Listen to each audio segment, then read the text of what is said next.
I know why I clicked on this video, because you have an iPhone and you have a Windows PC and you want to use your iPhone as a webcam on your Windows PC, and here is how to do it.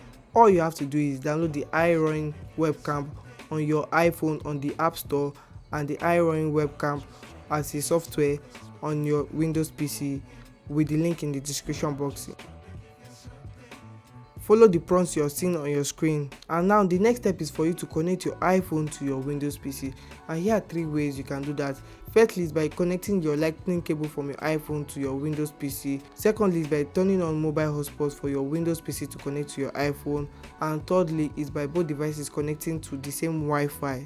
As you can see on your screen, your iPhone is now a webcam which you can use for both Zoom, Facebook Live and the likes. Hope you found this video helpful. If you did, kindly hit on the subscribe button below, like, comment, share, and I'll see you on the video showing on your screen right now.